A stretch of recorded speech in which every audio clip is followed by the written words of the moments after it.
చేస్తున్నాం పిల్లల వాక్య పరిచర్య కొరకు మనం ప్రార్థన కలుగుదాం. దయచేసి అందరూ కూడా ప్రభు మనందరితో ఆయన స్వరాన్ని వినిపించినట్లు, ఆయనే మాట్లాడగలిగినట్లు, ఆయన వాక్యం ద్వారా మనమందరము తెప్పదిల్లగలిగినట్లు, ఆదరణ పొందగలిగినట్లు, బ్రతికించబడగలిగినట్లు ప్రభు పాద సన్నిధిలో ప్రార్థనలో కనిపెడతాం. అలాగే వాక్య పరిచర్య కొరకు ప్రార్థన మన మధ్యలో ఉన్న సహోదరుడు కేసీ సురేష్ గారు ప్రార్థనలో సహోదరుడు కేసీ సురేష్ గారు ప్రార్థన చేస్తున్నాం. ప్రేమగల ప్రభు మీ పరిశుద్ధం వందనాలు స్తోత్రాలు చెల్లించుకుంటున్నాం. నాన్న, మా జీవితాల్లో మిమ్మల్ని ఆరాధించుటకు, మీ నామాన్ని గణపరచు ఆరాధన దినాన్ని ఇచ్చారు. స్తోత్రం చెల్లించుకుంటున్నాం. ప్రపంచమంతటా మిమ్మల్ని ఆరాధించే గణపరిచే దినాలు మీరు తొందరలోనే మీరు మాకు ఇవ్వబోతున్నందుకే వందనాలు చెల్లించుకుంటున్నాం. అనానుకూల పరిస్థితుల్లో నా తండ్రి మేము మీ సన్నిధిలో గడుపుతుండగా సమస్తం ఎరిగిన దేవ మీకు వందనాలు స్తోత్రాలు చెల్లించుకుంటున్నాం. మీరు లేని నా తండ్రి, మీరు లేని స్థితి, మీరు లేని ప్రభువా దినాల్లో ప్రభా మేము ఉండకుండా ప్రభా అనునిత్యం మీ పాఠశాలలో ప్రభు మేము గడుపుట కృప చూపించడానికి వందనాలు. గడిచిన 5 మాసాలు ప్రభా ఎలాంటి స్థితుల్లో గడిపామో సమస్తమైన దేవుడు ప్రభా మిమ్మల్ని ఆరాధించే భాగ్యమును, మిమ్మల్ని గణపరిచే భాగ్యం దయచేయమని పెట్టుకుంటున్నాం. ఇప్పుడు మీ సంఘం వచ్చి నా తండ్రి మేము ఆరాధనలో పాల్గొనటకు ఆనాడు సుంకరి చేసిన ప్రార్థన వల్ల మేము మీ సంఘంలో చేస్తూ మమ్మల్ని మేము నా తండ్రి మీ పాఠశాలలో ప్రభావ మేము సక్కపరచుకునే భాగ్యం దయచేయండి. ఇంకా మా జీవితంలో ఏమైతే నా తండ్రి మీకు ఆయాసం కలిగించే పరిస్థితులు అయితే ఏమైతే ఉన్నాయో మాకైతే తెలియదు. ఆనాడు సుంకరి ఎంతో బాధతో కనులెత్తి మీ వైపు ప్రార్థన చేయడం కూడా ప్రభు ధైర్యం చాలంగా మీ సన్నిధిలో ప్రార్థన చేశాడు. అలాంటి ప్రార్థన ఇప్పుడు వచ్చిన మేమందరం చేసిన తండ్రి తిరిగి మంచి దినాల కోసం ప్రార్థించే భాగ్యం దయచేయండి. అదేవిధంగా ప్రభువా ఈ సమయంలో మిమ్మల్ని ఆరాధించి గణపరుస్తూ మీ సన్నిధిలో గడపడానికి ఇచ్చిన భాగ్యం వందనాలు. అదే వరుస క్రమంలో మీ ప్రియ కుమారుడు మా కాపరి గారు మీ పక్షంగా నిలబడి మీ అమూల్యమైన సందేశం అందించబోతుండగా ఇప్పుడు వచ్చిన మేమందరము మా హృదయాలు మీ సన్నిధిలో కుమ్మరించి మా చెవులు తెరుచుకొని మీ అమూల్యమైన వాక్య వినుటకును ఆసక్తితో గడిపే భాగ్యం దయచేయండి. మాలో ఉన్న ఆలోచనలన్నీ దూరపరిచి మా దృష్టి వాక్యం మీద పెట్టుకునే భాగ్యం దయచేయనుకుంటున్నాం. మీ కుమారుని మీ పాఠశాలలో ప్రభు నిలబెట్టున్నందుకు వందనాలు చెల్లించుకుంటున్నాం. ఆయన మీ వాక్యంతో నింపి ఆయన మీ నోటితో బురగబాడుకొని ఆయనతో మీరు మాతో మాట్లాడుకుంటున్నందుకే మీకే మా వందనాలు స్తోత్రాలు. ఇప్పుడు వచ్చిన మా అందరికీ ఏ వాక్యం అవసరమో ఆ వాక్యం మీ కుమారుని ద్వారా అందించబోతున్నందుకు వందనాలు స్తోత్రాలు చెల్లించుకుంటూ ముందున్న సమయాన్ని నుంచి తప్పించుకుంటూ యేసయ్య పరిశుద్ధ నామంలోని ప్రార్థించి దిన మనస్సు వేడుకుంటున్నాం తండ్రి. కలుగునుగాక. ప్రభునందు ప్రియ సంఘమా, ఈ దినపు మన టెక్స్ట్ దయచేసి అందరూ కూడా అందులోని ఒక భాగాన్ని చదువుతాం. ఈ దినపు మన టెక్స్ట్ హబక్కూకు గ్రంథము 2వ అధ్యాయము. హబక్కూకు గ్రంథము 2వ అధ్యాయము పాత నిబంధన నుండి 4వ వచనం ప్రియులారా, గ్రంథము 2వ అధ్యాయము 4వ వచనం. వారు యథార్థపరులు కాక తమలో తాము అతిశయపడదురు, అయితే నీతిమంతుడు విశ్వాసము మూలముగా బ్రతుకును. నీతిమంతుడు విశ్వాసము మూలముగా బ్రతుకును. దయచేసి అండర్లైన్ చేసుకోండి పిల్లరా. నీతిమంతుడు విశ్వాసము మూలముగా బ్రతుకును. తిరిగి మన టెక్స్ట్ పిల్లరా, నూతన నిబంధనలో రోమా పత్రిక అపోస్తలుడైన పౌలు రోమీలకు రాసిన పత్రిక 1వ అధ్యాయము రండి. రోమా 17వ వచనం చదువుతున్నాను, దయచేసి గమనించాలని కోరుతున్నాను. 17వ వచనం ప్రియులారా, ఎందుకనినా నీతిమంతుడు విశ్వాస మూలముగా జీవించునని వ్రాయబడిన ప్రకారము విశ్వాస మూలముగా అంతకంతకు విశ్వాసం కలుగునట్లు దేవుని నీతి దాని యందు బయలుపరచబడుచున్నది. నీతిమంతుడు విశ్వాస మూలముగా జీవించునని వ్రాయబడిన ప్రకారము. దయచేసి ఆ భాగం అండర్లైన్ చేసుకోవాలని మనం చేస్తున్నాం. ప్రభునందు ప్రియ సంఘమా, అక్టోబర్ మాసము చివరి పరిశుద్ధ ఆదివారపు ఆరాధన. మరుమాసాలు ప్రారంభమయ్యాయి, మన ఆరాధనలు కూడా ప్రారంభమయ్యాయి. ఈ 2 మాసాల్లో మనము ఆరాధనలన్నింటిలో కూడా ప్రభు కృప చూపిస్తారు. అలాగే కమిటీ, డీకరేట్ కమిటీ పెద్దలు ఎంతో బాధ్యతతో అన్ని పరిచర్యలు జరిగిస్తూ వచ్చారు. సంఘము మీరందరూ కూడా ఎంతో సహాయ సహకారాలు అందించారు. ఆరాధనలన్నీ కూడా ఈ 2 మాసాలు మనము మంచిగా జరుపుకుంటూ వచ్చాం. అందును బట్టి ప్రభుకు వందనస్తులమై ఉంటున్నాం. సంఘం అంతటి కూడా అందరికీ కూడా ప్రభు పేరిట శుభములు వందనాలను తెలియపరుస్తుంటున్నాను. నవంబర్ మాసం వచ్చే వారం నుంచి ప్రారంభమవుతున్నది. పిల్లరా, 1వ తారీఖే నవంబర్ 1వ తారీఖు ఆదివారం ఉంటున్నది కనుక మనము పర్వదినాలు అనగా క్రిస్మస్ పర్వదినాలు గురించిన ఆ యొక్క ప్రిపరేషన్లో మనం సాగిపోయేటువంటి దినాలు కనుక సంఘము మరింతగా ఆత్మీయంగా బలపరచబడి, నేను ఇప్పుడు చదవబడినటువంటి వాక్య భాగంలో నుంచి ఈ వాక్యం యొక్క విశిష్టతను, ప్రత్యేకతను నేను మీకు తెలియపరచడానికి ఎంతో ఇష్టపడతా ఉంటున్నా. The just shall live by faith. నీతిమంతుడు విశ్వాస మూలముగా జీవించును. The righteous one shall live by faith. నీతిమంతుడు విశ్వాస మూలముగా జీవించును. విశ్వాసం ద్వారానే బ్రతుకును, విశ్వాసం ద్వారా జీవించును అన్నటువంటి మాట ఇవాళ మనము దేవుని వాక్యం, పరిశుద్ధ గ్రంథం మన చేతిలో కలిగి ఉన్నాము అంటే, పరిశుద్ధ గ్రంథాన్ని మనము ధైర్యంగా కలిగి ఉంటూ మనం ఇలాంటి సహవాసాలు, సంఘాలు మనం కలిగి ఉన్నాము అంటే, ఈ మాట హబక్కూకు గ్రంథం 2వ అధ్యాయంలో వ్రాయబడినటువంటి మాట, రోమాపత్రిక 1వ అధ్యాయం 17వ వచనంలో వ్రాయబడినటువంటి మాట, అదే మాట, వ్రాయబడిన మాట, ప్రవచనాత్మకమైన మాట, నెరవేర్చబడిన మాట. ఇవాళ మనము ఈ గొప్ప స్ఫూర్తిని పొంది ఉంటున్నాం. కారణం ఏంటంటే పిల్లరా, దేవుని వాక్యము అలా క్లోజ్ చేయబడి, అనగా ఉంది దేవుని వాక్యము, కాకపోతే మరుగు చేయబడి, అది మూసివేయబడి, ప్రకటించబడకుండా అంతర్లీనమైనటువంటి పరిస్థితులలో ఆనాడున్నటువంటి రోమన్ కథోలిక్ ఆ యొక్క సంఘాలు, అప్పుడున్నటువంటి పరిస్థితులలో ఆనాడు దేవుని వాక్యం, బైబిల్ అనేటువంటిది ఎవరికి చేరకుండా కేవలము పోపులకు ఉన్నటువంటి అక్కడున్న చర్చ్ ఫాదర్స్ గా అనిపించుకునేటువంటి వాళ్ళకు మాత్రమే, వాళ్ళే బైబిల్ చదవాలి, వాళ్ళే ఉంచుకోవాలి. ఇంకా ఎవరికి ఆదివారం వచ్చినటువంటి వాళ్ళు బైబిల్ చదవడానికి లేదు, బైబిల్ చూసేదానికి లేదు, బైబిల్ తెచ్చుకునేదానికి లేదు. చర్చ్ అంతని కలిపి ఒకే ఒక బైబిల్ ఉంటుంది. ఆ ఒక్క బైబిల్ అక్కడ ఉన్నటువంటి పుల్పిట్ పైన ఉన్నటువంటి చర్చ్ ఫాదర్, అక్కడ ఆయన బైబిల్ కలిగి ఉంటాడు. ఆయన ఏం చెప్తాడో అదే అందరూ వినాలి, అదే అందరూ పాటించాలి. ఏది కొంచెం తేడా వచ్చి ఎవరు పాటించకపోయినా అధికారాలు కూడా వాళ్ళ చేతిలోనే ఉండేటువంటివి. మతం అంత పరిస్థితి తీసుకొని వచ్చింది అప్పటి దినాల్లో. రాజులు సహితం, ఇంగ్లాండ్ రాజైనా, ఇంగ్లాండ్ దేశాన్ని పరిపాలించేటువంటి నాటి చక్రవర్తులైనా, రాజులైనా వాళ్ళందరూ కూడా పోపులు చెప్పిన మాట, మతాధికారులు చెప్పిన మాటనే వినాలి, వాళ్ళకు లోబడాలి. అంటే పరిస్థితులు ఆ రూపానికి వచ్చినాయి. దేవుని వాక్యము ప్రజలందరికీ అందుబాటులోకి రాకుండా ఉండేది. వాళ్ళు ఏం చెప్తారో అదే నిజమయ్యి, అదే దైవోపదేశం, మానవుడు కల్పించిన పద్ధతులు, దైవోపదేశములని ప్రకటించబడేటువంటి దినాలవి ప్రియులారా.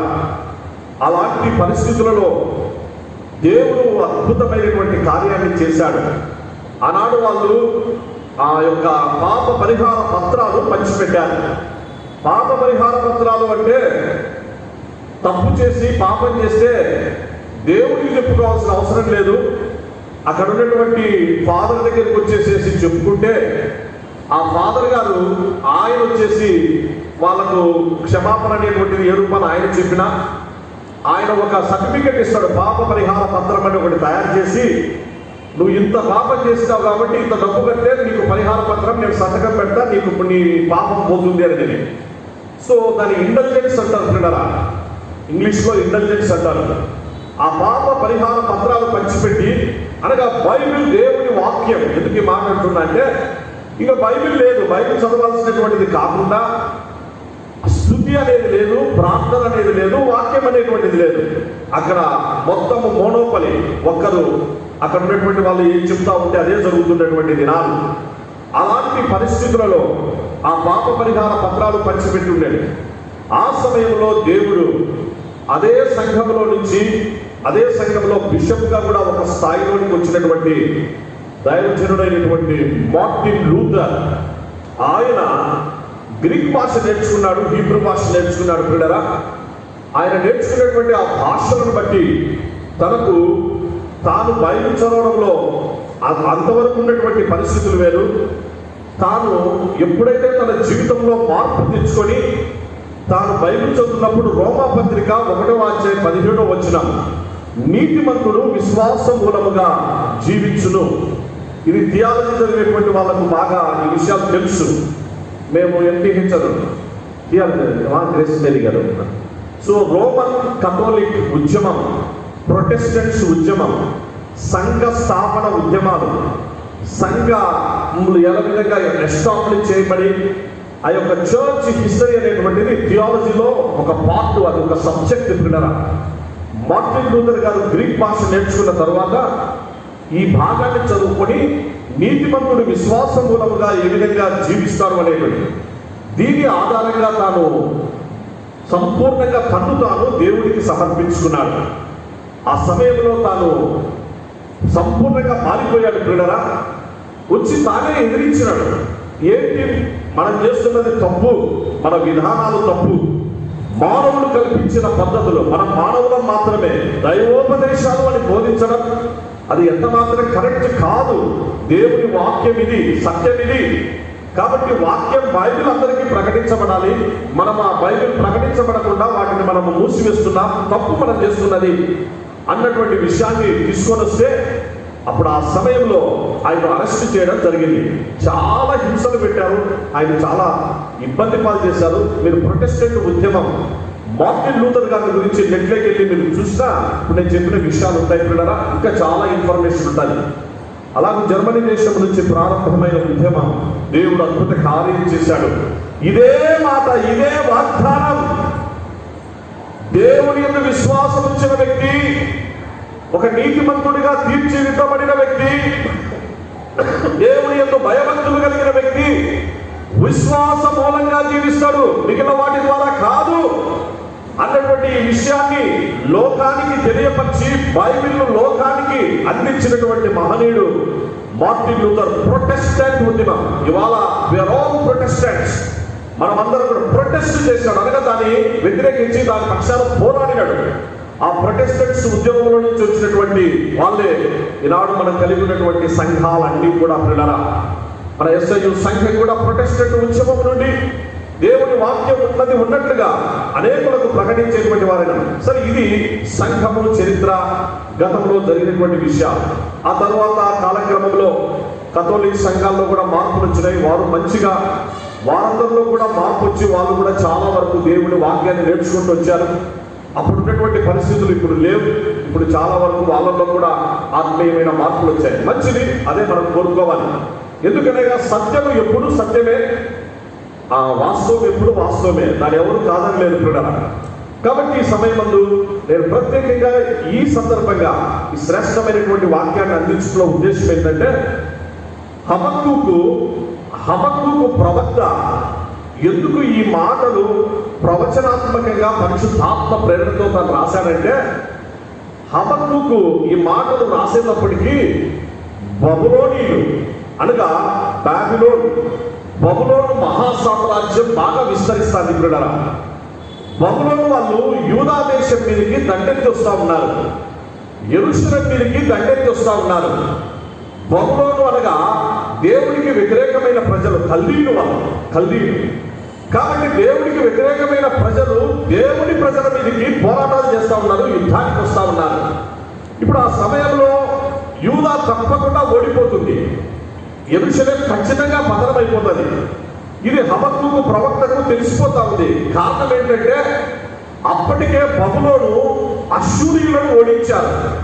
అష్షూరీయులను ఓడించి నినేవే పట్టణాన్ని సంపూర్ణంగా నాశనం చేసి, అష్షూరీయులకు ప్రధాన నగరమైనటువంటి నినేవే పట్టణం, అదే మనము నహూము గ్రంథంలో చదువుకున్నాం. నినేవే సంపూర్ణంగా దానికి పూర్తిగా కాల్చివేసేసి వీళ్ళు దానిపైన ఆధిపత్యాన్ని పొందారు. నినేవేతో పాటు అష్షూరీయులు వాళ్ళందరూ కూడా కంప్లీట్ గా బబులోనీయుల చేతిలోనికి వచ్చినారు. ఇప్పుడు ఇజ్రాయేలీలు అష్షూరీయులతో బియ్యం పొందినటువంటి పరిస్థితులు వచ్చినాయి. ఇజ్రాయేలీలు చేసిన పాపాన్ని బట్టి ఇజ్రాయేలీలు దేవునికి వ్యతిరేకంగా దేవుని ప్రజలై ఉండి, దేవుని పిల్లలై ఉండి, దేవుని కుమారులై ఉండి, దేవుని కుమార్తెలై ఉండి, దేవుని యందు భయభక్తులు కలిగి ఉండకపోవటను బట్టి వారి జీవితాల్లో అష్షూరీయుల యొక్క చెరలోనికి వెళ్లాల్సిన పరిస్థితి వచ్చింది. క్రీస్తు పూర్వం 722వ సంవత్సరం ఇది జరిగింది. నేను గత వారంలో కూడా మీకు తెలియపరిచాను ప్రియులారా. ఇజ్రాయేలీల నుంచి 12 గోత్రాల్లో 10 గోత్రాలు ఇజ్రాయేలు గాను, 2 గోత్రాలు యూదా రాజ్యంగాను ఏర్పడ్డాయి. యూదా రాజ్యానికి క్యాపిటల్ యెరూషలేము అయితే ఇజ్రాయేలుకు క్యాపిటల్ సమరయా పట్టణం, షోమ్రోను పట్టణం. ఇప్పుడు ఇజ్రాయేలీలు అందరూ అష్షూరీయుల చెరలోనికి వెళ్ళిపోయినారు, అనగా 10 గోత్రాలు వెళ్ళిపోయినాయి.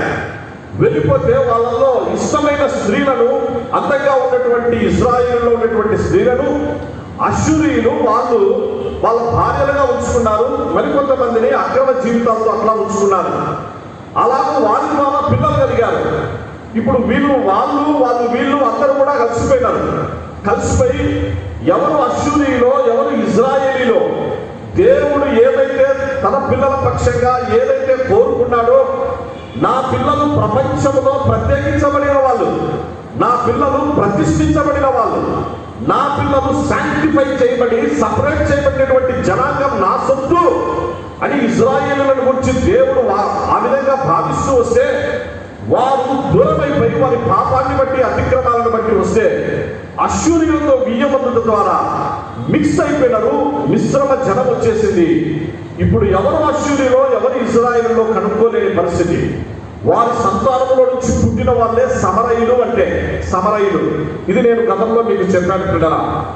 ఇప్పుడు ఏమైందంటే ఈ 10 జాతుల వాళ్ళు ప్రక్కకెళ్ళిపోతే మిగిలిపోయిన 2 జాతుల వాళ్ళు, దీని యూదా రాజ్యము అన్నారు. యూదా రాజ్యానికి ముఖ్య పట్టణం యెరూషలేము. పోనీ వీళ్ళైనా మనిషంగా ఉన్నారా, వీళ్ళన్నా కొంచెం ఏదైనా వాళ్ళంటే కలిసిపోయినారు, అయిపోయింది. ఇజ్రాయేలీలు ఎట్లా అయిపోయినారు ఇప్పుడు అష్షూరీయులు. ఇప్పుడు అష్షూరీయుల యొక్క గర్వం, అష్షూరీయుల యొక్క అహంకారాన్ని అణచడానికి దేవుడు బబులోనీయులను పంపించినాడు. బబులోనీయులు వచ్చి అష్షూరీయులను, అదే నహూము గ్రంథంలో మనం చదువుకున్నాం, నినేవే సంపూర్ణంగా నాశనం చేయబడుట. ఇది చరిత్ర పిల్లల, ఇది కాంటెక్స్ట్. ఇప్పుడు అదే బబులోనీయులు నెబుకద్నెజర్ కాలంలో నెక్స్ట్ క్రీస్తు పూర్వం 612, 605లో జరిగినటువంటి సంభవాలు ఇవి. అప్పుడు హబక్కూకు ప్రవక్త ఆయన జీవించున్నాడు. 605లో నెబుకద్నెజర్ రాబోతున్నాడు, బబులోను చక్రవర్తి. రాకముందు ప్రవచనాత్మకంగా హబక్కూకు ద్వారా తెలపబడినటువంటి మాటలే ఇవాళ మనం చదువుకున్నటువంటి లేఖన భాగాలు. దయచేసి రండి, ఈ 3 ప్రవక్తల యొక్క ఆ విశ్లేషణ ఒక్కసారి మనం చూద్దాం. దయచేసి రండి. హబక్కూకు గ్రంథంలో ఎన్ని అధ్యాయాలు ఉన్నాయి? హబక్కూకు గ్రంథంలో పిల్లరా 3 అధ్యాయాలు ఉన్నాయి. 3 అధ్యాయాలు. హబక్కూకు కంటే ముందు నహూము గ్రంథము కంటే ముందు మీకాలో 7 ఉన్నాయి. అంటే ఇప్పుడు నహూములో 3 కరెక్ట్గా గుర్తుంచుకోండి. హబక్కూకులో ఎన్ని ఉన్నాయి? 3 ఉన్నాయి. హబక్కూకు తర్వాత చూడండి, బైబిల్ చూడండి పిల్లల, దయచేసి బైబిల్. జఫన్యాలో ఎన్ని ఉన్నాయి? జఫన్యాలో 3 ఉన్నాయి. జఫన్యా తరువాత నెక్స్ట్ హగ్గాయి. హగ్గాయిలు ఎన్ని ఉన్నాయి? 2 ఉన్నాయి. ఇప్పుడు బాగా గుర్తుంచుకోండి. ఇది శ్రేష్టమైనటువంటి అనగా బైబిల్ స్టడీకైనా మామూలుగా మంచిగా మనము ఎన్నో ఆత్మీయ సత్యాలు పాఠాలు నేర్చుకునేదానికి ప్రభువు నేర్పుతున్నటువంటి విధానాలు. ఈ 3 ప్రవక్తలు పిల్లరా, నహూము ప్రవక్త, హబక్కూకు ప్రవక్త, జఫన్యా ప్రవక్తలు 3 అధ్యాయాలు పరిశుద్ధాత్మ ప్రేరణతో రాశారు. 3 అధ్యాయాలు. ప్రతి అధ్యాయంలో వాట్ విల్ గాడ్ డు, దేవుడు ఏమి చేస్తున్నాడు, ఆయన ఏం చేస్తాడు మన జీవితంలో, ఆ విషయాలు తెలియపరిచారు. నహూము రాసిన అదే. నహూము 630 సంవత్సరాల క్రితం ఆయన రాస్తే 630 సంవత్సరాలు క్రీస్తు పూర్వం. నెక్స్ట్ వచ్చేసేసి హబక్కూకు 612 నుంచి 605 మధ్యకాలంలో ఆయన రాసిన, లేకపోతే నెక్స్ట్ జఫన్యా వచ్చేసేసి 630 తాను ఆ మధ్య కాలంలో రాసిన 3 ప్రవక్తలు దగ్గర 630 నుంచి 605 ఆ మధ్య కాలంలో రాసినటువంటి ప్రవక్తలే 3 కూడా 3 అధ్యాయాలు రాస్తారు. ఒక ప్రవక్త వాట్ విల్ గాడ్ డు, దేవుడు ఏం చేస్తున్నాడు, దేవుడు ఏమి చేయబోతున్నాడు అన్నటువంటి విషయాన్ని రాస్తే, రెండవ ప్రవక్త హబక్కూకు హౌ విల్ గాడ్ డు, దేవుడు ఎట్లా చేస్తాడు, ఆయన చేయబోతున్నటువంటి కార్యాన్ని ఆయన ఎట్లా చేస్తాడు, ఇశ్రాయేలుల పక్షంగానైనా లేదా మా కుటుంబాల పక్షంగానైనా లేదా మా వ్యక్తిగత జీవితాల పక్షంగానైనా దేవుడు తన ప్రజల పక్షంగా హౌ విల్ గాడ్ డు, దేవుడు ఎలా చేస్తాడు, ఎట్లా చేస్తాడు అనేటువంటి విషయం. 3వ ప్రవక్త జఫన్యా వై విల్ గాడ్ డు అనగా దేవుడు ఎందుకు చేస్తాడు ఇవన్నీ కూడా. దేవుడు నినేవేను క్షమించినాడు, యోనాను పంపించి నినేవేను క్షమించినాడు. నినేవే మారుమనసు పొందింది. మారుమనసు పొందినటువంటి నినేవేను బట్టి దుర్గతి లేకుండా, నాశనం లేకుండా చేసినాడు. అదే మారుమనసుకు తగినటువంటి ఫలాలు ఫలించకుండా within very span of the short period, చాలా తక్కువ కాలంలోనే నినేవే ఆత్మీయంగా పతనమైతే గర్వాంతకారమైనటువంటి ఆ యొక్క వ్యభిచార సంబంధమైన త్రాగుమత్తు సంబంధమైనటువంటి జీవన విధానాల్లో నినేవే పట్టణం వస్తే నినేవేను సంపూర్ణంగా లయం చేయడానికి, కాల్చివేయడానికి దేవుడు అశ్షూరీయులను ఏ విధంగా పంపించాడో అనగా ఆ భాగాలు అక్కడ తెలియపరచబడుతూ ఉంటున్నాయి. వై విల్ గాడ్, ఎందుకు చేస్తాడు దేవుడిగా. నినేవే విషయంలో క్షమించాడు, తిరిగి వాళ్ళు మళ్ళీ పాపం చేశారు, మారు మనసుకు తగిన ఫలాలు లేకపోతే అశ్షూరీయులను లేపాడు అశ్షూరీయుల చేత. అలాగూ నినేవే నెక్స్ట్ అశ్షూరీయులను బబులోనీయులను లేపి బబులోనీయుల చేత అశ్షూరీయులను అందరినీ, అశ్షూరీయుల ముఖ్య పట్టణమైనటువంటి నినేవేను ఎందుకు దేవుడు ఆ విధంగా నాశనం చేయించాడు, ఈ విషయాలు పరిశుద్ధాత్మ ప్రేరణతో ప్రవక్తలు 3 రాశారు పిల్లల. తిరిగి రెండవదిగా అలాగూ బబులోనీయులు పాపం చేసి, అలాగూ యూదా వారు పాపం చేస్తే, దేవుని ప్రజలైనటువంటి వారు పాపం చేస్తే వారి విషయంలో కూడా దేవుడు బబులోనీయులను నెబుకద్నెజరుని ఏ విధంగా పంపించాడు అనేటువంటి విషయాన్ని కూడా అక్కడ చాలా స్పష్టంగా ఆయన రాస్తూ వచ్చారు పిల్లరా. ఆ భయంకరమైనటువంటి సంక్లిష్ట పరిస్థితులలో యూదా త్వరగా నాశనం అయిపోతుంది, యెరూషలేం పట్టణం నాశనం అయిపోతుంది. అప్పటికే యెరూషలేం పట్టణంలో యూదా రాజ్యంలో వారి యొక్క పంటలు సరిగా లేవు, వారి పొలాలు సరిగా లేవు, వారి పశువులు సరిగా లేవు, వారి మందలు సరిగా లేవు. వారు ఏమి పండించి ఏమి చేసినా వాళ్ళకు అన్ని ఏమి గిట్టుబాటు కావడం లేదు, వాళ్ళు అనుకున్నట్టుగా ఏమి జరగడం లేదు, వాళ్ళ జీవితాల్లో సఫలత లేదు, వాళ్ళకు క్షేమం లేదు, నెమ్మది లేకుండా అప్పటికే జీవిస్తూ ఉన్నారు. ఆ జీవించినటువంటి ఆ కాలం, ఆ పరిస్థితులలో దేవుడు ఏం చేయబోతున్నాడు అనేటువంటి విషయాలు స్పష్టంగా రాస్తున్నాడు. నహూములో 3 అధ్యాయంలో మొదటి అధ్యాయం what will God do, how will God do and why will God do. Next హబక్కూకు గ్రంథం 3 అధ్యాయాల్లో what will God do, how will God do and why will God do. జఫన్యా గ్రంథం 3 అధ్యాయాల్లో what will God do, how will God do and why will God do. 3 గ్రంథాలు, 3 ప్రవక్తలు, వీరందరి యొక్క కన్సల్టేట్ చేసుకొని ఆత్మీయంగా ఒక స్టేట్మెంట్ తీసుకుంటే, ఒక ప్రవక్త నహూము ప్రవక్త దేవుడు ఏం చేయబోతున్నాడో తెలియపరిస్తే, హబక్కూకు ప్రవక్త ఎలా చేస్తున్నాడో తెలియపరిస్తే జెఫన్యా ప్రవక్త ఎందుకు దేవుడు చేస్తున్నాడో తెలియపరిచారు. మంచి అద్భుతమైనటువంటి ఎనాలసిస్, ఆత్మీయమైనటువంటి ఎనాలసిస్. ఒక ప్రవక్త యొక్క అర్థం నహూము ప్రవక్త. నహూము అనగా అర్థం ఏంటంటే ఆదరణ అని అర్థం. గత వారంలో నేను మీకు తెలియపరిచాను. నహూము అనగా ఆదరణ అని అర్థం. రెండవది జెఫన్యా అనగా, జెఫన్యాల గురించి గత వారంలో ధ్యానం చేసుకున్నా.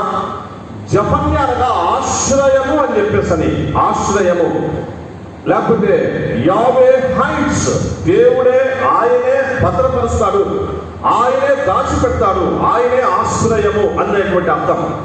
కాబట్టి ఒక ప్రవక్త యొక్క అర్థం నహూము అనగా ఆదరణ, జెఫన్యా అనగా ఆశ్రయము. మధ్యలో ఉన్నటువంటి హబక్కూకు అనగా అర్థము, హబక్కూకు అనగా ఎంబ్రేసింగ్ అనగా హత్తుకొనుట. హబక్కూకు అనగా హత్తుకొనుట. The one who embraces God, God embraces అనేటువంటి అర్థాలు వస్తాయి ఇక్కడ. అనగా దేవునితో ఒక వ్యక్తి ఏ విధంగా హత్తుకొని ఉంటాడు, దేవుడు ఆ వ్యక్తిని కూడా హత్తుకొని ఏ విధంగా ఆశీర్వదిస్తాడు అనేటువంటి మాటకు అర్థమే హబక్కూకు అనేటువంటి బిడ్డల. కాబట్టి ఈ 3 మాటల యొక్క అర్థంలో ఇప్పుడు కొన్ని శ్రేష్టమైనటువంటి వాగ్దానాలు అక్కడ ఉన్నాయి. దయచేసి ఆ వాగ్దానాలు చదువుకొని తిరిగి నేను మీకు మరికొన్ని ఆత్మీయ సత్యాలు తెలియపరుస్తాను. దయచేసి రండి. ఈ భాగాలు అందరూ మంచిగా చూడాలని నేను మీకు మనవి చేస్తున్నా. ఒక్కొక్క భాగంలో దేవుడు ఒక్కొక్క ప్రవక్త ద్వారా ఎటువంటి విషయం. నహూము గ్రంథం చూడండి పిల్లరా. నహూము గ్రంథము 1వ అధ్యాయము 15వ వచనం. ఎటువంటి శ్రేష్టమైనటువంటి వాగ్దానాలు ఉన్నాయో, ఎటువంటి శ్రేష్టమైన వాగ్దానాలు. 15వ వచనం. సువార్త ప్రకటించుచు సమాధాన వర్తమానము తెలియచేయువాని పాదములు పర్వతముల మీద కనబడుచున్నవి.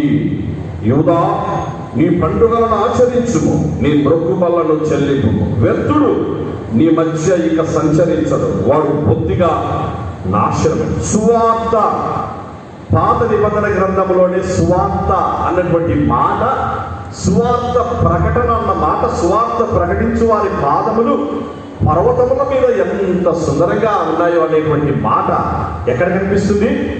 నహూము గ్రంథంలో కనిపిస్తుంది పిల్లరా. వాస్తవంగా నేను ఈ మాటలు పలికించాలనుకున్న సంఘం అంతటితో, కాకపోతే అందరం మాస్కులు వేసుకొని ఉన్నాం. పరిస్థితులను బట్టి వాస్తవంగా గట్టిగా హల్లెలూయా చెప్పి ఇంకా మంచిగా గట్టిగా ఈ మాటలు పలకండి అని మీతో ఈ మాటలు పలికించాలనుకున్నా. కానీ ప్రభు మంచి రోజులు ఇస్తాడు, ఆ మాటలు పలుకుదాం, గట్టిగా హల్లెలూయా కూడా చెప్దాం పిల్లరా. అటువంటి దినాలు రావాలి అని నహూము ఏ విధంగా అయితే ప్రార్థించాడో, ప్రకటించాడో, నహూములాగా మనం కూడా ప్రార్థించి మనం ప్రకటిద్దాం పిల్లరా. సువార్త, ఈ అద్భుతమైన మాటలు. నహూము గ్రంథం దేని గురించి తెలియపరుస్తుందంటే from verdict to vindication. From verdict to vindication అనగా నినేవే పట్టణం మీదకి దేవుడు నాశనాన్ని తీసుకొని వస్తున్నప్పుడు ఆయన వెర్డిక్ట్ ఎట్లా ఇచ్చాడు? వర్డిక్ట్ అనే పదము లీగల్ టర్మినాలజీ చెప్తున్నారా.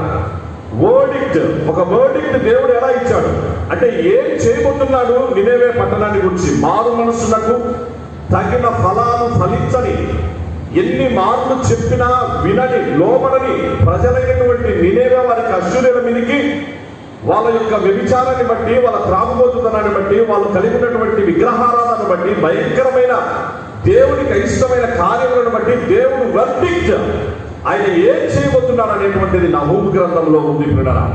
From verdict to vindication. Vindication not indication, vindication. ఈ విషయాలు నహూము మనకు తెలియపరిస్తే, 2వ గ్రంథం హబక్కూకు గ్రంథం ప్రక్కనే రండి. హబక్కూకు చూడండి పిల్లరా. హబక్కూకులో ఇప్పుడు 2వ అధ్యాయం 4వ వచనంలో మనం ఆ మాట చదువుకున్నాం కదా. అయితే నీతిమంతుడు విశ్వాసము మూలముగా బ్రతుకును. నీతిమంతుడు విశ్వాసము మూలముగా బ్రతుకును. ఈ మాట మళ్ళా మనకు ఎక్కడ కనిపించింది? మనకు రోమా పత్రికలో కనిపించింది. సువార్త ప్రకటించే వారి పాదాలు తిరిగి అపోస్తలుడైన పౌలు గారి నోటిలో నుంచి అవే మాటలు వచ్చాయి. అనగా ఈ మాటలన్నీ కూడా ప్రవచనాత్మకమైనటువంటి వాగ్దానాలు. నీతిమంతుడు విశ్వాస మూలముగా జీవించును. హబక్కూకు గ్రంథం మనకు దేని గురించి తెలియపరుస్తుందంటే from complaint to confidence. From complaint to confidence అనగా కంప్లైంట్తో, ఒక ఫిర్యాదుతో ప్రారంభమైనది. కాన్ఫిడెన్స్, నా దేవుడు నా జీవితంలో ఏమైనా చేస్తాడు, ఆయన ఏమైనా చేయగలడానికి సమర్థుడు అన్న కాన్ఫిడెన్స్ తో ముగించబడ్డది హబక్కూకు గ్రంథం. ఫ్రమ్ కంప్లైంట్ టు కాన్ఫిడెన్స్ ప్రియులారా. నెక్స్ట్ మూడవది జెఫన్యా గ్రంథం. జెఫన్యా గ్రంథంలో మనం అక్కడ చూస్తే గొప్ప వాగ్దానం ఒకటి ఉన్నది ప్రియులారా. రండి, 1వ అధ్యాయం 14వ వచనం. 14 యెహోవా మహాదినము సమీపమాయెను. యెహోవా దినము సమీపమై అతి శీఘ్రముగా వచ్చుచున్నది. ఆలకించుడి, యెహోవా దినము వచ్చుచున్నది. పరాక్రమశాలులు మహారోదనము చేయుదురు. ఆ దినము ఉగ్రత దినము, శ్రమయు ఉపద్రవమును, మహానాశనమును కమ్ము దినము, అంధకారమును గాఢాంధకారమును కమ్ము దినము, మేఘములను గాఢాంధకారమును కమ్ము దినము. ఈ 1వ అధ్యాయం అంతా కూడా ప్రభు యొక్క యేసు ప్రభు వారి 2వ రాకడను గురించి తెలియపరుస్తూ, దేవుని పిల్లలైన వారు యూదులైన, ఆత్మీయంగా ఇజ్రాయేలులైన మనమైన మనందరికీ ఆదరణ కలిగించే మాట 3వ అధ్యాయం చివరి వచనంలో తెలియపరుస్తున్నాడు. 19-20 వచనాలు. ఆ కాలమున నిన్ను హింస పెట్టు వారిని అందరినీ నేను శిక్షించును, కుంటుచు నడుచు వారిని నేను రక్షించును, చెదరగొట్టబడిన వారిని సమకూర్చుదును. ఏ ఏ దేశములలో వారు అవమానము నొందిరో అక్కడ నెల్లా నేను వారికి ఖ్యాతిని, మంచి పేరును కలుగ చేసేదను. ఆ కాలమున మీరు చూచుచుండగా నేను మిమ్మును చెరలో నుండి రప్పించి మిమ్మును సమకూర్చిన తరువాత మిమ్మును నడిపించును. నిజముగా భూమి మీద ఉన్న జనులందరి దృష్టికి నేను మీకు ఖ్యాతిని, మంచి పేరును తెప్పించును. ఇదే యెహోవా వాక్కు. గమనించారా ప్రియులారా? చూడండి, అనగా ఒక్కొక్క ఇక్కడ జెఫన్యా గ్రంథం దేని గురించి తెలియపడుతుందంటే ఫ్రమ్ రెసెక్షన్ టు రెస్టోరేషన్.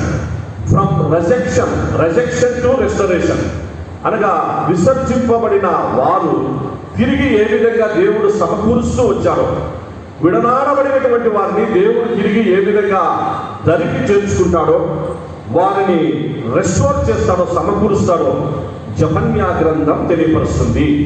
ఇప్పుడు మీలో కొంతమందికి అర్థమైందని, కొంతమందికి అర్థం కాకపోయిండొచ్చు. ఎందుకనగా ఇది ఒక ఎనాలసిస్ కనుక, విశ్లేషణ కనుక, ప్రవక్తల ప్రవచనాలను గురించినటువంటి విశ్లేషణ కనుక కొంతమందికి అర్థం కాకపోయిండొచ్చు. కాకపోతే ఇప్పుడు మంచిగా వినండి పిల్లరా, దయచేసి. కొంతమంది అర్థం చేసుకున్న వాళ్ళు అద్భుతమైన విశ్లేషణ. జెఫన్యా గ్రంథం ఫ్రమ్ రిజెక్షన్ టు రెస్టోరేషన్.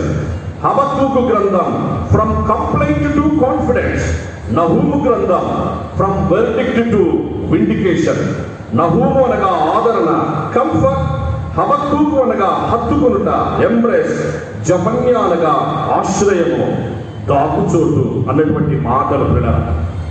మొట్టమొదటి గ్రంథం దేవుడు ఏం చేస్తాడు, వాట్ విల్ గాడ్.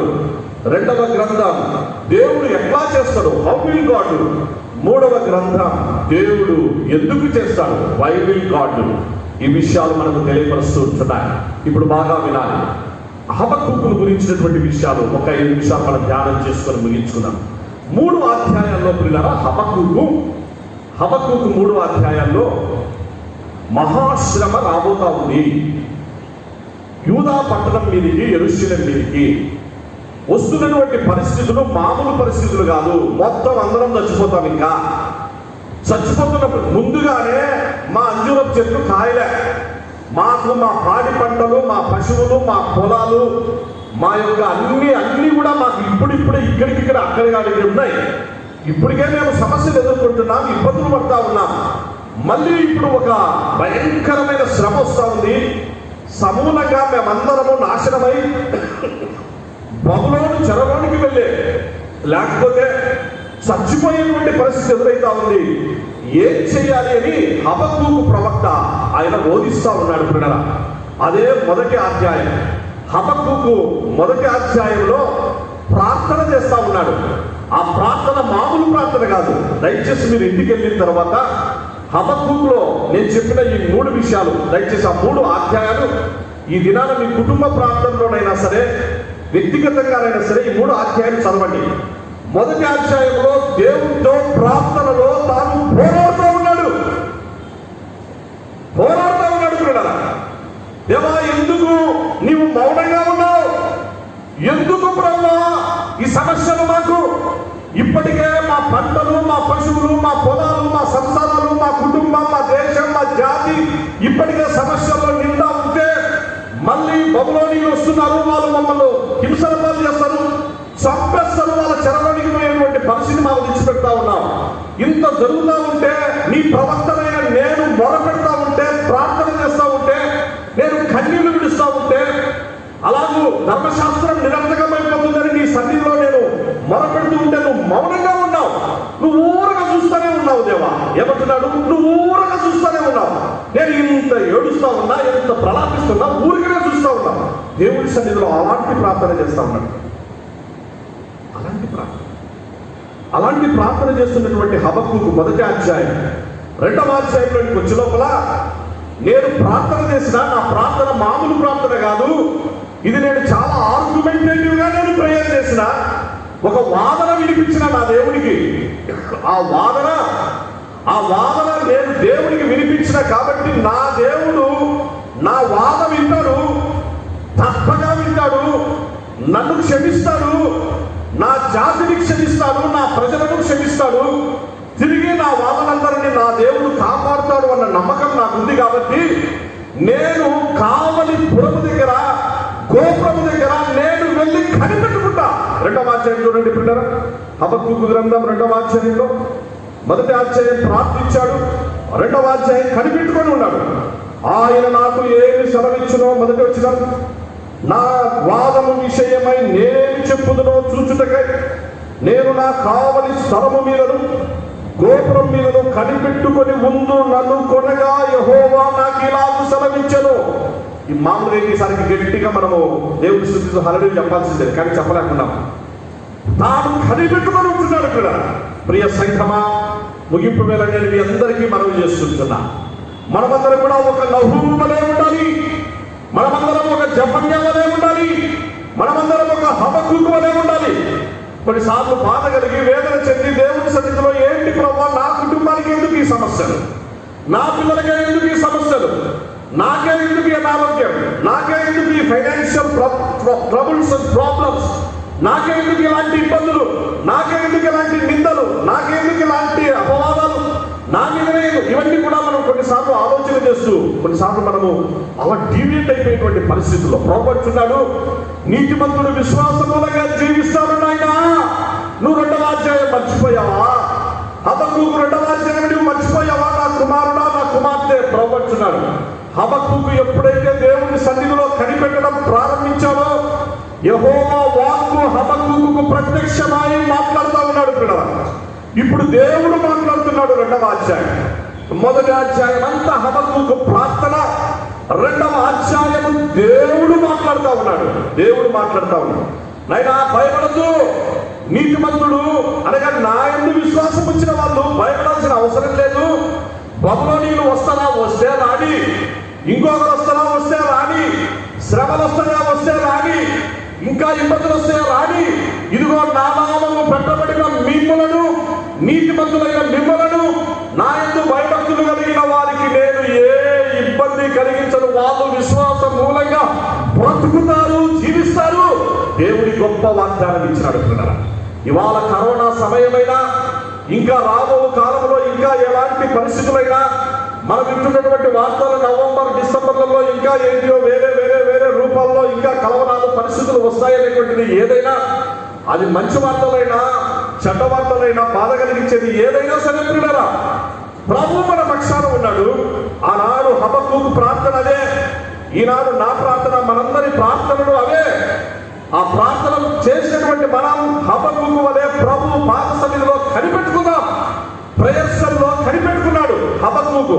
ప్రేయర్సల్ ఒక కావలి స్థలాన్ని ఏర్పాటు చేసుకున్నాడు, ఒక గోపురాన్ని ఏర్పాటు చేసుకున్నాడు. ఆ కావలి స్థలం దగ్గర, గోపురం దగ్గర నా ప్రభు సన్నిధిలో నేను కనిపెట్టుకుని ఉంటా. నా ప్రభు తప్పకుండా నాకు మాట్లాడతాడు అడుగుతున్నాడు. ప్రభు మాట్లాడాడు ఇక్కడ, మాట్లాడి వెంటనే వాగ్దానం ఇచ్చాడు 4వ వచనంలో. ఎందుకు భయపడతావు? నీతిమంతులు, దేవుని పిల్లలు, నా పిల్లలు విశ్వాసంగా బ్రతుకుతారు. ఈ శ్రమలేమీ చేయలేవు, ఈ ఇబ్బందులు ఏమీ చేయలేవు, ఇవన్నీ కూడా మిమ్మల్ని ఏమీ చేయలేవు. కాబట్టి మీరు సంతోషంగా మంచిగా ఉండండి అని దేవుడు వాగ్దానం చేశాడు కూడా. ఎప్పుడైతే దేవుడు మాట్లాడాడో 2వ అధ్యాయము 3వ అధ్యాయానికి వచ్చే లోపల అయిపోయింది. ఇక హబక్కూకు కథ మనం కూడా ముగించుకుందాం.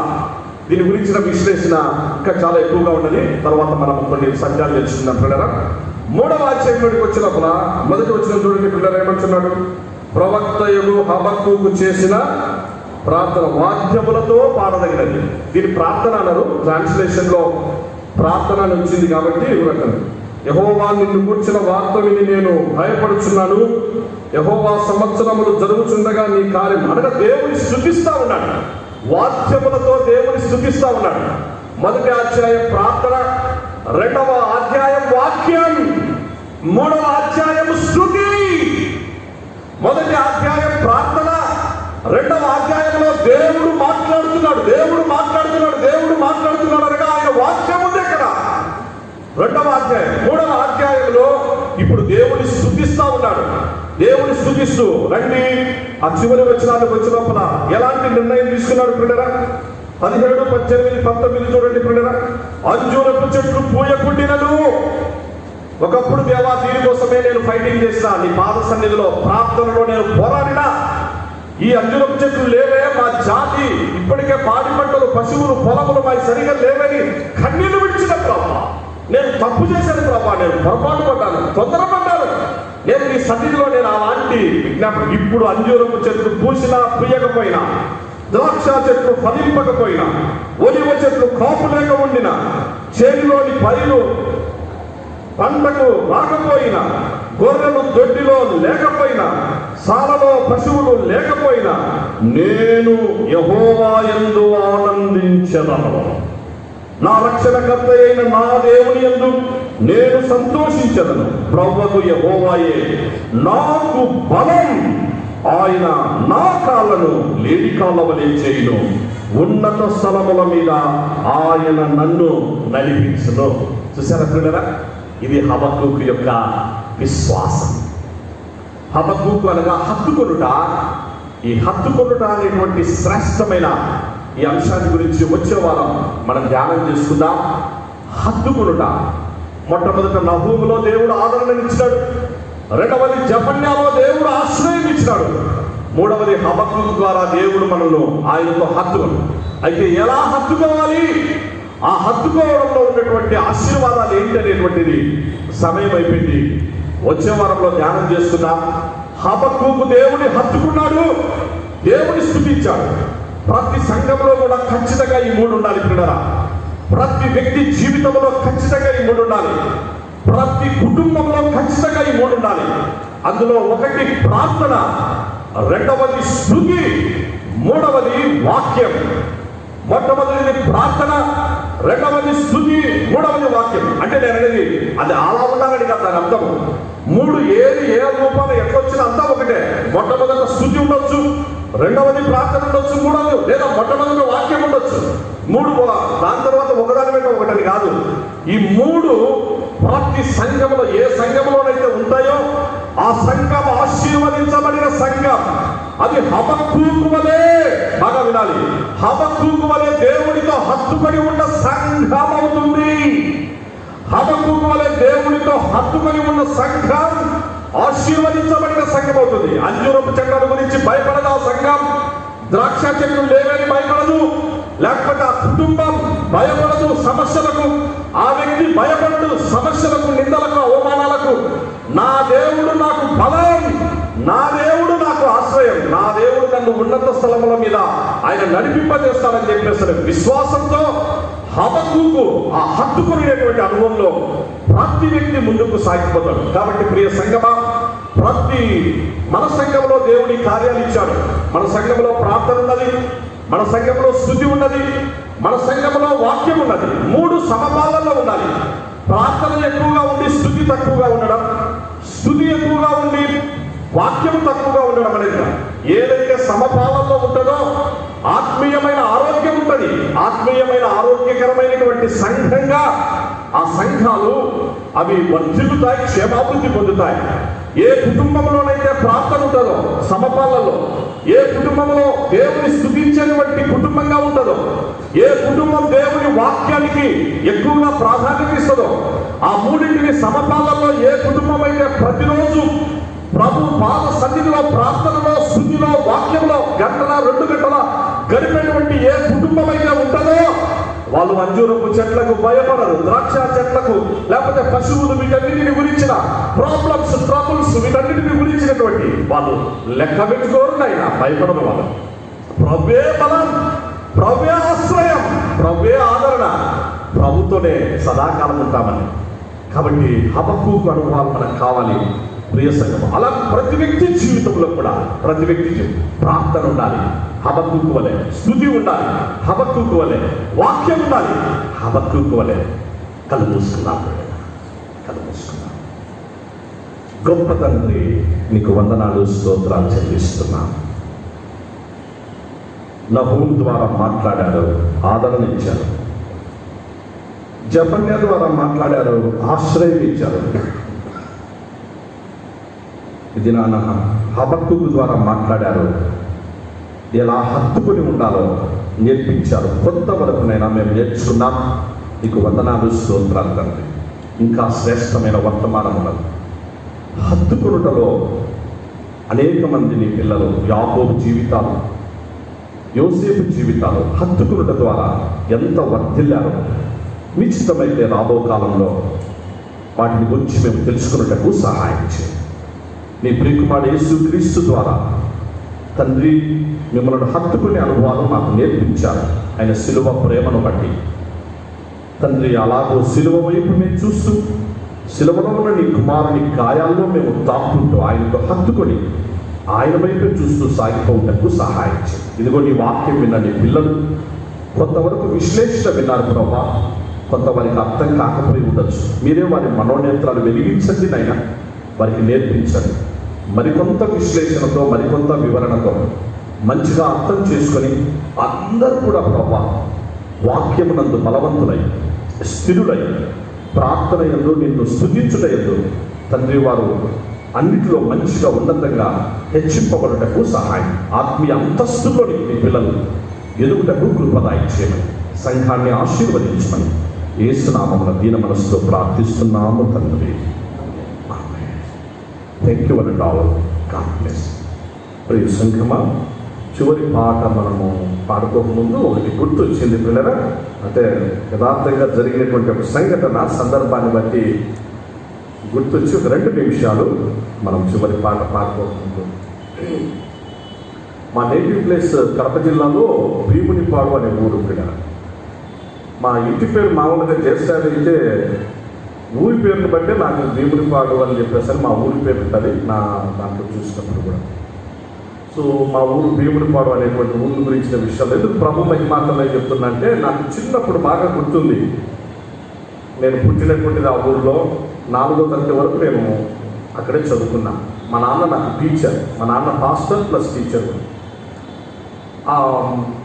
మేము ఉన్నటువంటి ఆ ఏరియాలో కేసీ కెనాల్ ఉంటుంది, కర్నూలు కడప కెనాల్ అంటారు దాన్ని. పెద్ద కాలువ, చిన్న కాలువ ఉంటాయి. పెద్ద కాలువ అంటే చాలా పెద్దది. ఎప్పుడైనా భీమునిపాడు అక్కడ ఎప్పుడైనా ఆ ప్రాంతాలు చూసేటువంటి, మళ్ళీ చిన్న కాలువలు దాంట్లో నుంచి కొన్ని కాలువలు మళ్ళీ సపరేట్గా ఉంటాయి. ఈ పెద్ద కాలువ ఒకసారి ఏమైందంటే, అది ఏ కారణము ఏం జరిగిందో ఆ కాలువ అది వచ్చేసేసి అది పోయింది పిల్ల. అంటే మధ్యలో అది దాని కట్ట తెగిపోతే ఇంకా ఆ పెద్ద కాలువలో నుంచి నీళ్లను దాన్ని అడ్డుకట్ట వేయడం చాలా కష్టమైన విషయం. మొత్తం అప్పుడు ఏమిటంటే ఆ నీళ్ళన్నీ ఆ చుట్టుప్రక్కల ఉండేటువంటి గ్రామాలు, బుక్కాయిపల్లి, టీడీ ప్రసన్న కుమార్ గారి ఊరు కూడా మా ఊరు ప్రక్కనే బుక్కాయిపల్లి, అగ్రహారము, మా భీమునిపాడు మొత్తం గ్రామాలన్నీ నీళ్ళు వచ్చేస్తున్నాయి. ఇలా ఆ కేసీ కెనాల్ నీళ్ళు వాటర్ కంట్రోల్ చేయడం కష్టమైంది. చాలామంది వెళ్ళినారు, గ్రామస్తులంతా ఎన్నో ప్రయత్నాలు చేస్తున్నారు ఆ కాలంలో. ఇప్పుడు మాదిరి బుల్డోజర్లు అవన్నీ లేవు కదా ఇవన్నీ కూడా.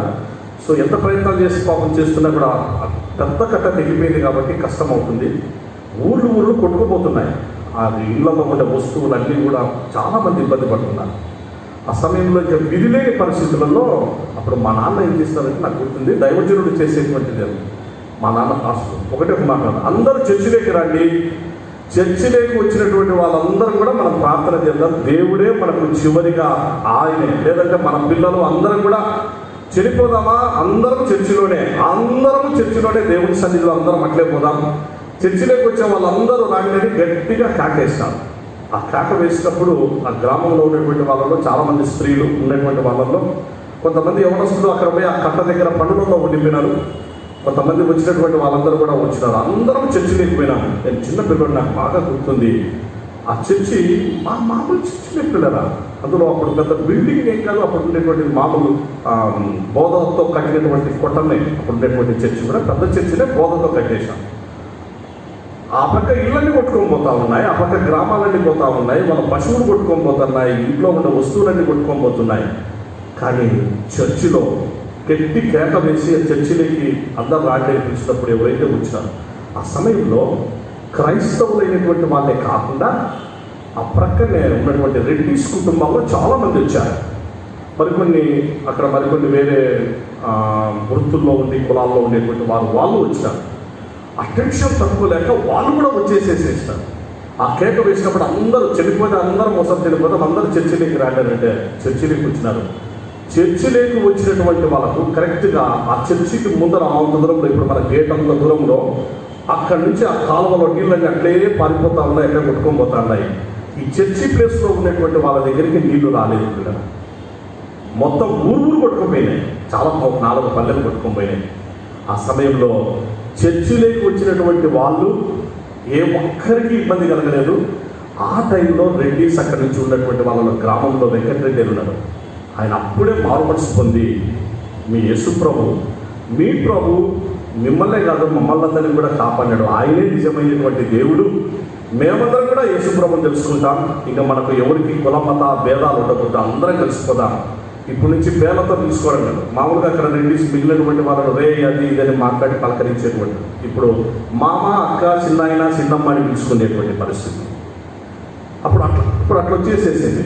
అక్కడ ఎవరు లేదు. అక్కడ ఉండేటువంటి రెడ్డిస్ మిగిలినటువంటి అందరూ కూడా ఎట్లా ఉంటారంటే మామ చిన్నాయన అక్క పెదనైనా ఈ మాటలు మాట్లాడుకోండి. ఎందుకు వచ్చిందంటే యేసు ప్రభు చేసేటువంటి కాలం, సంఘంలో దేవుని మందిరంలో ఉన్నటువంటి వారికి సేఫ్టీ, సెక్యూరిటీ.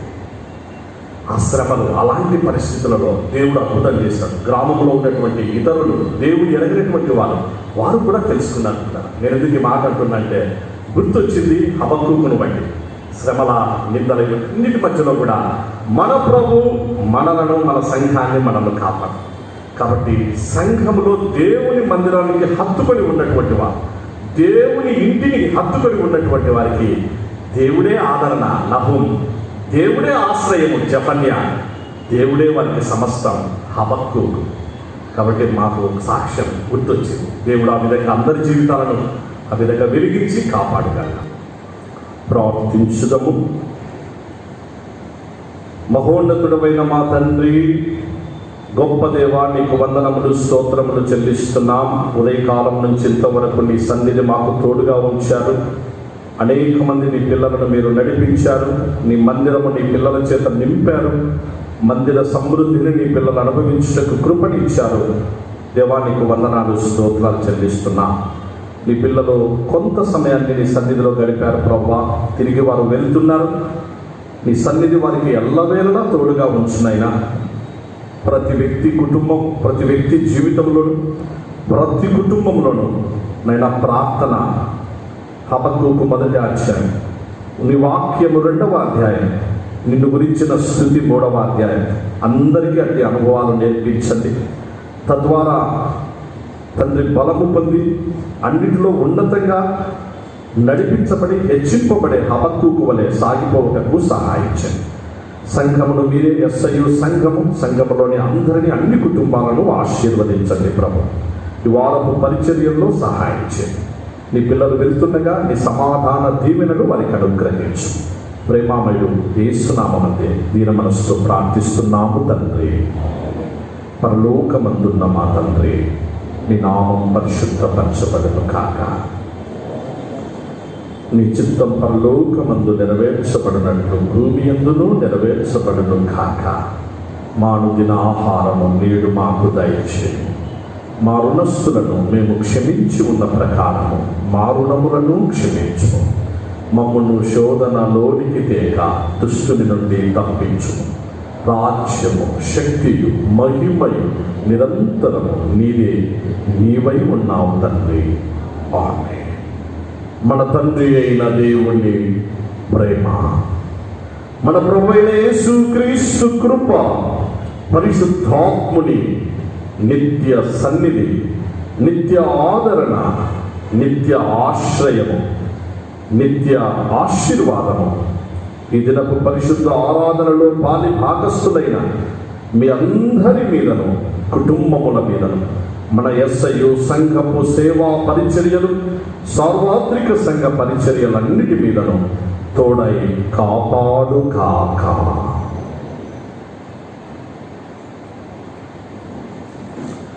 అందరికీ వందనాలు. God bless you all.